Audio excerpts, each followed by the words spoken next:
It's not a coming out story, but it is a coming of age story, I think, for both the father and child. And it's about their relationship, first and foremost, but of course,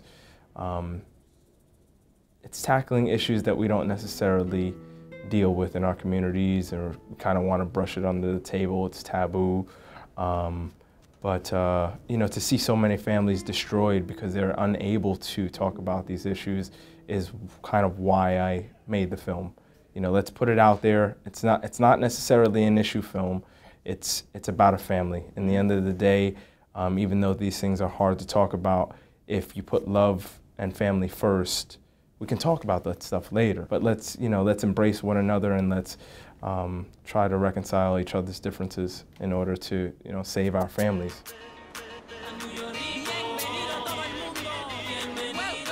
Gun Hill Road, it's one of the landmark streets in the Bronx. It's in the North Bronx, and kind of a rougher neighborhood, but it kind of goes the stretch of the Bronx from east to west.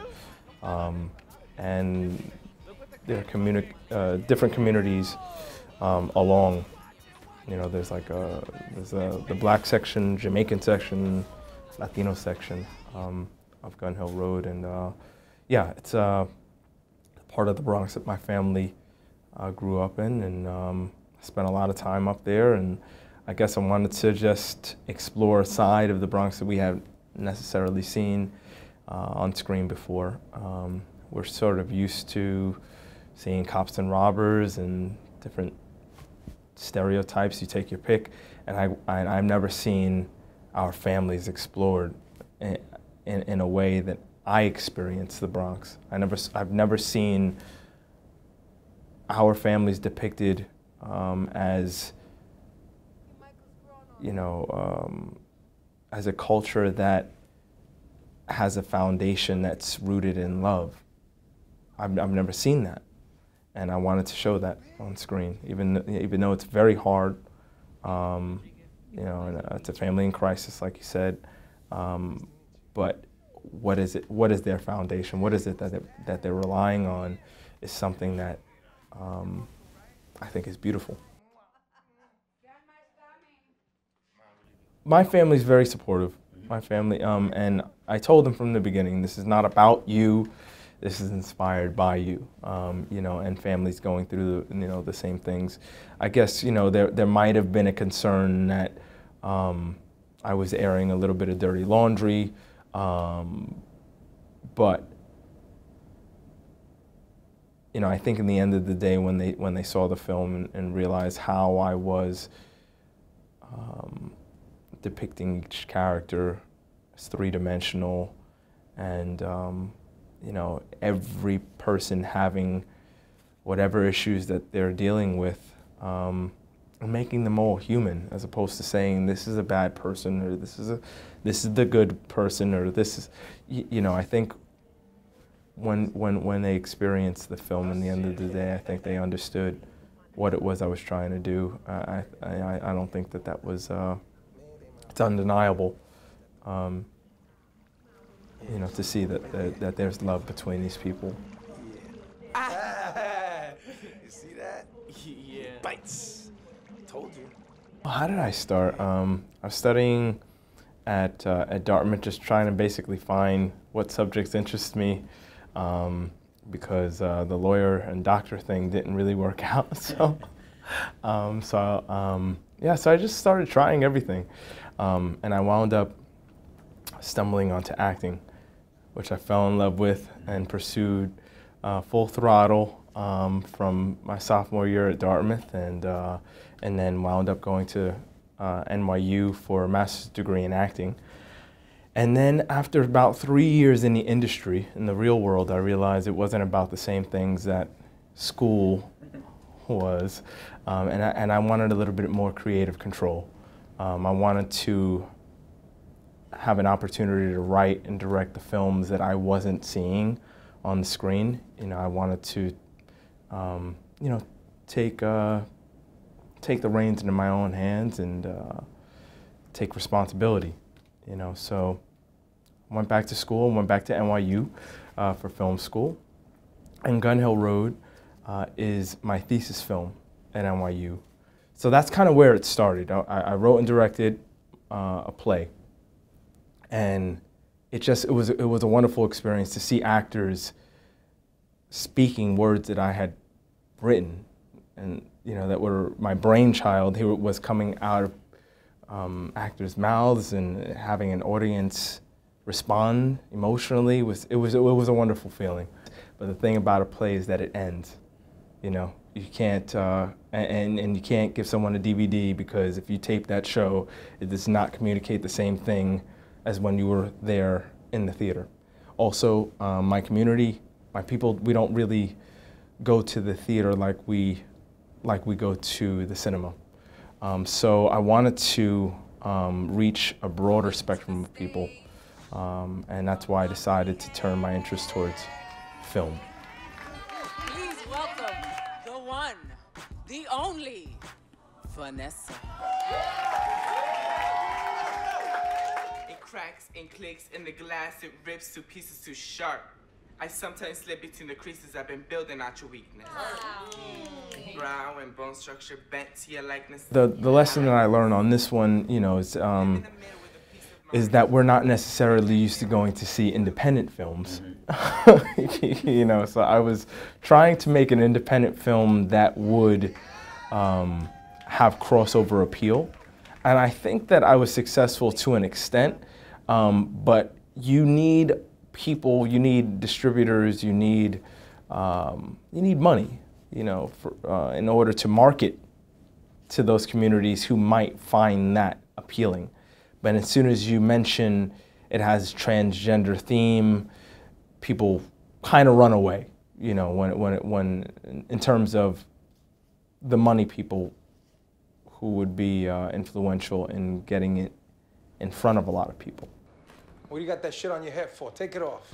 Take what off? I said take that shit off. Bobby, stop! Enrique, no! It's my hair! No! What? Angie, this shit ends. Stop. No. Enrique, no! Leave it alone! He's not hurting anybody! You don't disrespect. It's a challenge for our communities, for sure. And I think a lot of that has to do with our religion, our traditions, our culture. And because we're a people who have gone through so much oppression ourselves, we have to rely on religion even more so and hold on to it. So what we believe religion is saying, we hold on to these things even more dearly. But out of that, I think, unfortunately, becomes a lot of judgment and actually tears apart families instead of keeping them together when it comes to things they believe that are outside of God. So yeah, it is definitely challenging for our culture, but that's the point. That's the point of the film. And for Enrique, I try not to vilify his character. I'm trying to, show a man who does not have the tools necessary to deal with this conflict, but someone who is relying on a deeper knowledge, something that he knows, something that he can feel, that he loves his child, and there's something wrong going, and he's going to investigate, and he's going to explore within himself whatever is necessary to make this relationship work. Now, of course, he fails and he fails and he fails again, but he does learn. Of course he is violently opposed. Everything that has shaped his being, his manhood, his sense of who he is, would make him violently opposed to his child's transition. But there's something deeper, something that he has not learned. Family, love, that connects him to his child in a way that overcomes the rest of his education.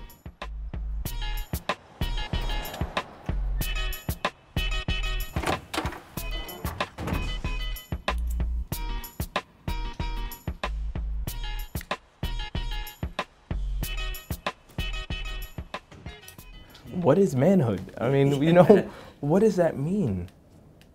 What is being a man? Like, whatever it is we've been taught as a culture, yes, maybe we've had to hold on to these stereotypical, archetypal definitions of what that means in order to make it as far as we've made it. But maybe they don't serve us as much anymore in the way the world is progressing. If those same definitions are now tearing us apart, and the family is what we need to hold on to and progress forward, then maybe we should challenge those definitions.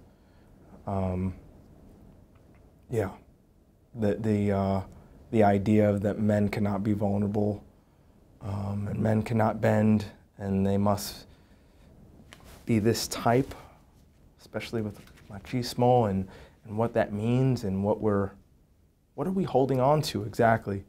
We can't be flexible. We can't embrace things that are different from us. That's not necessarily strength. You know, strength can be looked at in a lot of different ways, and that can be viewed as weakness in a lot of ways. You know, to have one idea of what a man can and should be can be weak. So yeah, I guess a man who is able to admit to himself that maybe what he has learned is incorrect, and be vulnerable and emotional and feel and admit those things, that can be very strong.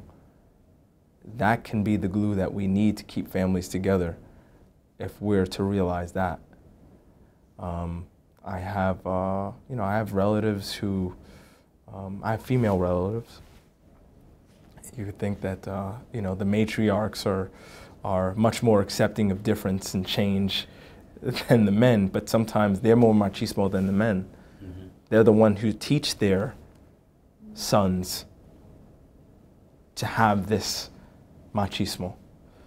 And sometimes, I have female relatives who have said, because of this child's lifestyle choice or their sexual preference or identity, they're not even welcome in my own home.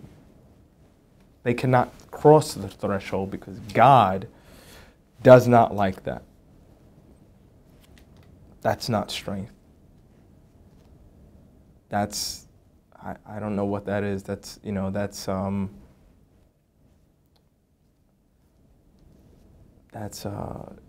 placing yourself on a higher plane so you can not accept your own family. I think we need to challenge. I think we need to challenge what it is that religion is doing. What it is that religion is saying. Because there are beautiful things, of course, about Christianity and other religions, but you have to get to the center of it. And if you realize that they're all pointing to the fact that we need to accept and love one another as opposed to judge one another, then you've got something there.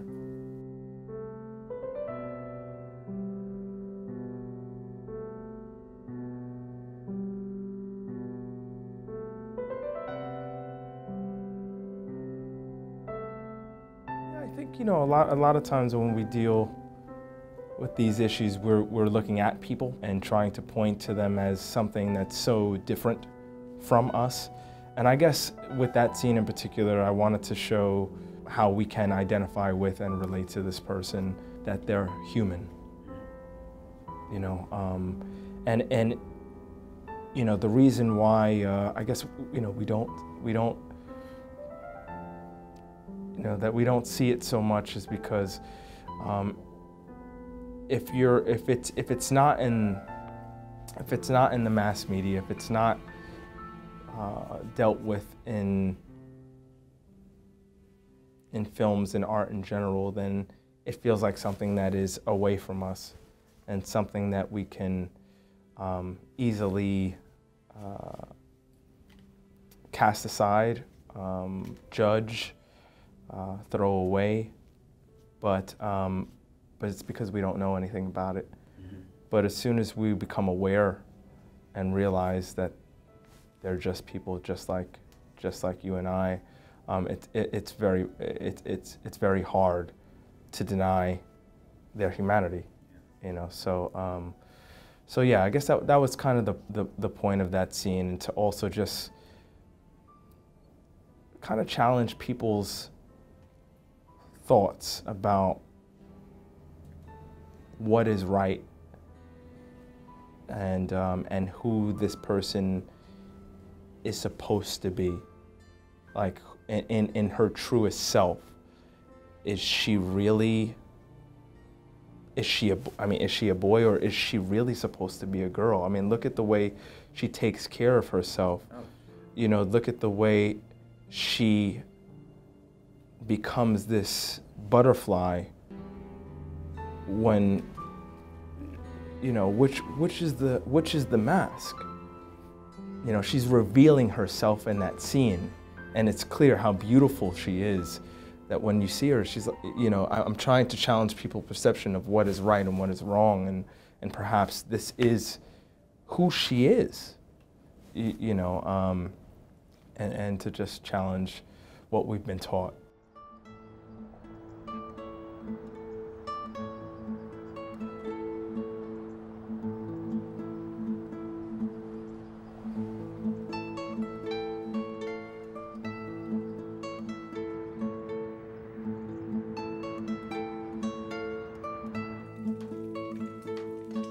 I mean, there's a moment there at the end.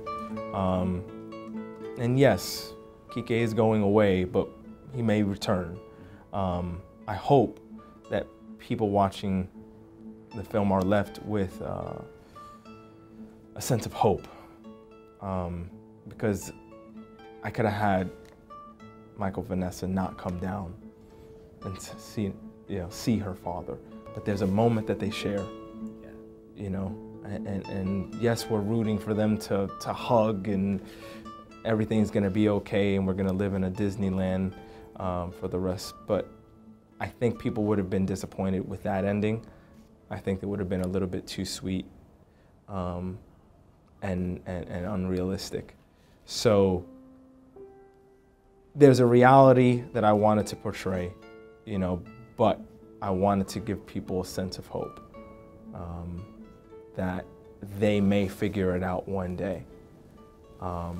Maybe not right this second, but each of them in that moment clearly knows that they love the other, that they need each other, and that they've learned.